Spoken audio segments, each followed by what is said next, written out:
Sorry about that. I had an important phone call and I needed to skip part 2 mid-sentence.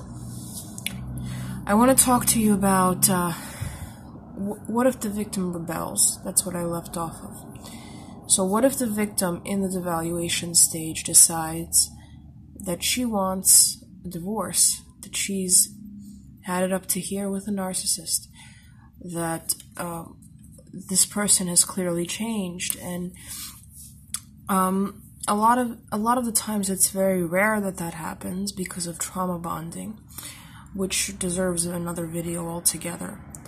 But suppose it happens. Suppose the victim really wants a divorce, and she tells the narcissist, "I want a divorce." Usually, one of two things happens. It's either the narcissist becomes increasingly more combative, and when that doesn't work, the narcissist will turn back the dial into the idealization stage. So they may say to the victim, I really don't want to lose you. I'm so sorry. What can I do to make you change your mind? Now, they will not say that they're at fault for anything. They're just going to say, okay, so what do we do now? So what do you want now? And they will go to marriage counseling, but it's only going to be a facade, because in reality, they have no intention of holding on to the victim for a long period of time. They just want to con the victim more.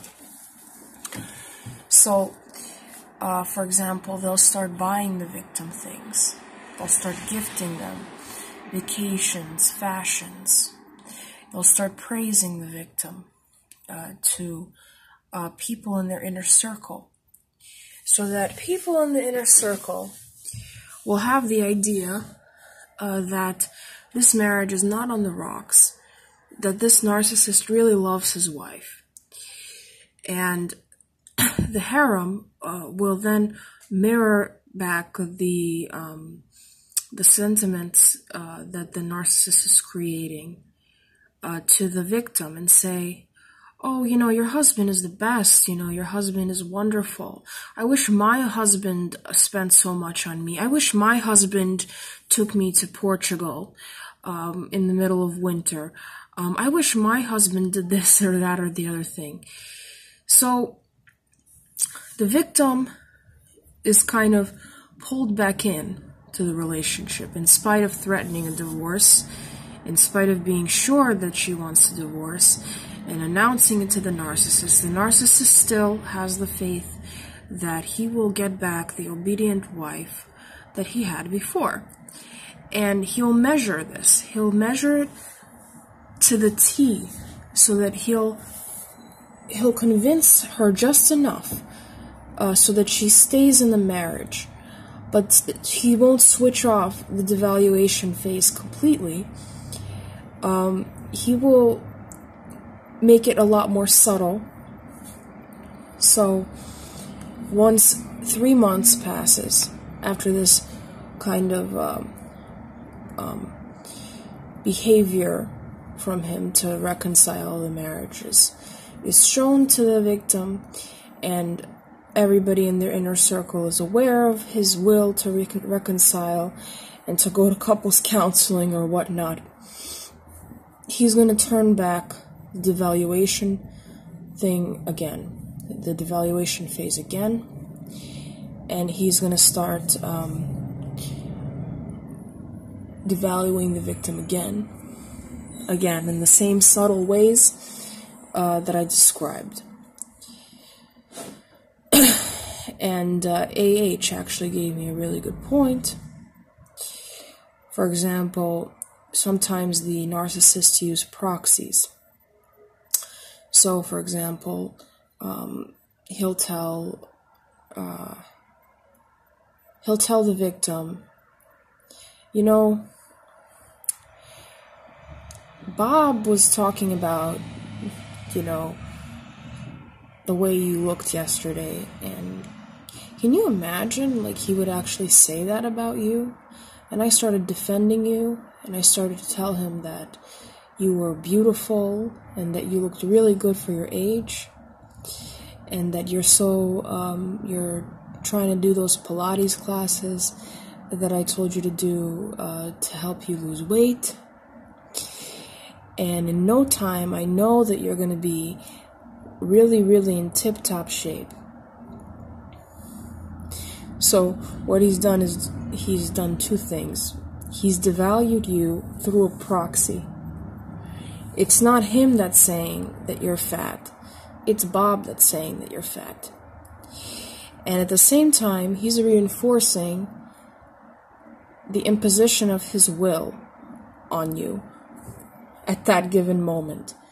So he wants you to take Pilates classes because he wants you to have that six-pack.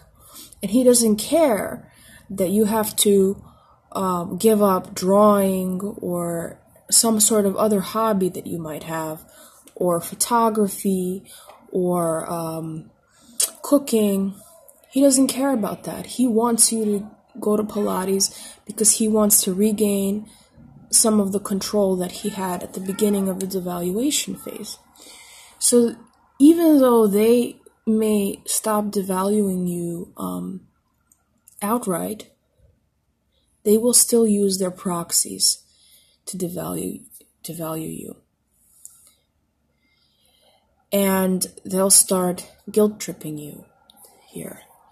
They'll start telling you that you're flirting with people when you're really not flirting with them. They will constantly put you on the defensive end. So let's say they go to a corporate party with you and you talk to a guy. They're going to say, oh, you were eyeing him all night. And then they're going to put you on the defensive and you say, no, I was just talking to him. I was just speaking with him. And so now you're on the defensive end.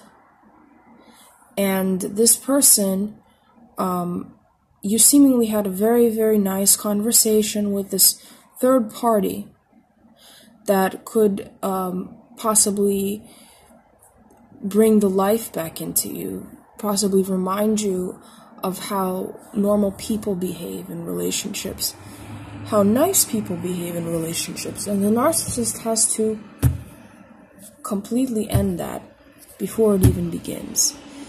Because, God forbid, you find another person that will make you feel valued again, then his devaluation of you will be kind of discredited.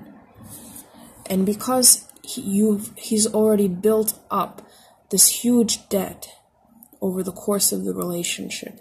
He was with you when you were going through a legal battle or a terminal illness, potentially terminal illness that wasn't terminal because you tried some very specific treatment, and now you feel like you owe your life to them. Any number of things. You were an immigrant, you had no documents when you came to this country, and this person married you and made you a citizen. Now you owe them something. They will always play on that debt. And they will always make it seem as though you are the person that is truly trying to end the marriage through your actions.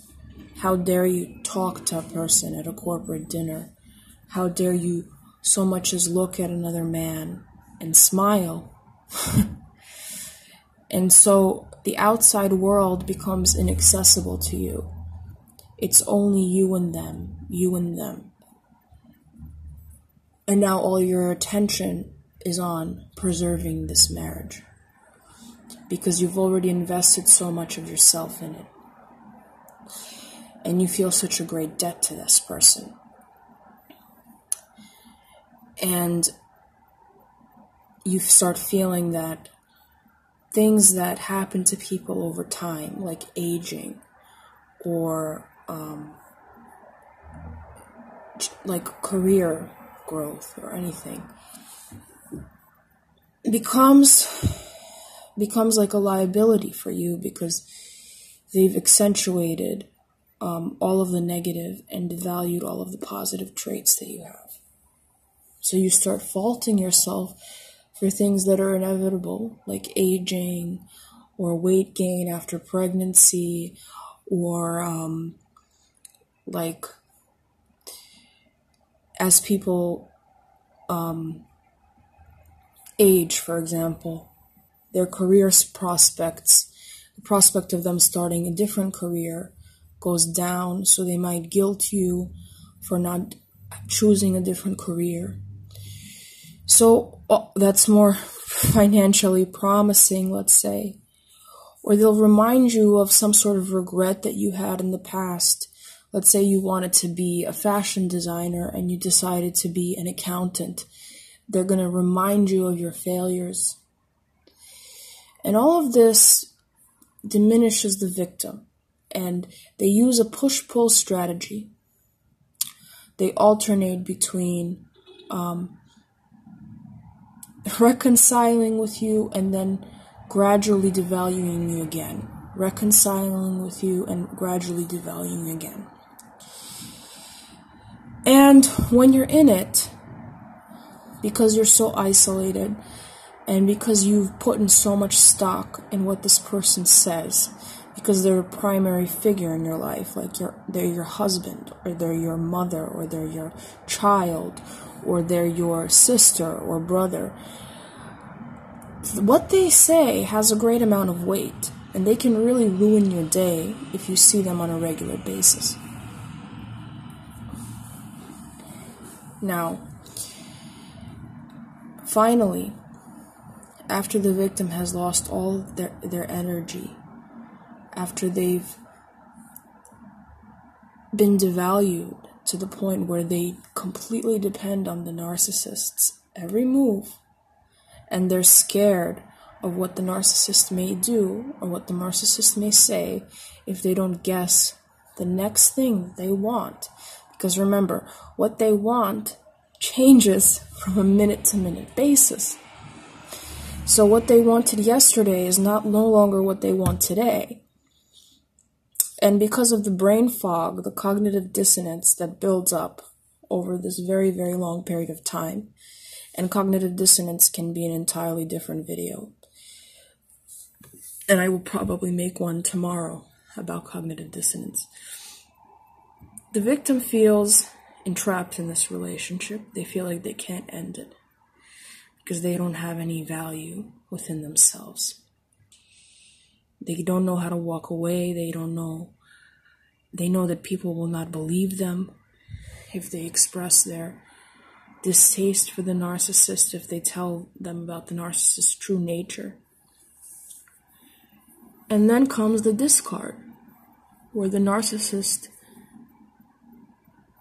throws the victim away like a piece of toilet paper, in spite of everything that they did, in spite of everything, all of the very, very extreme lengths they went to preserve this relationship.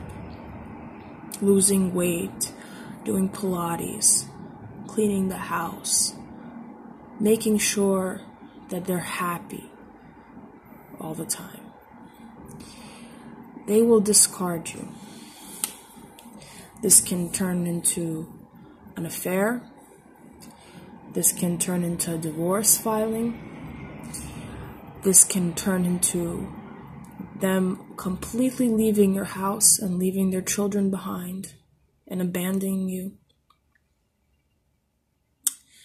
And then the victim is left licking their wounds.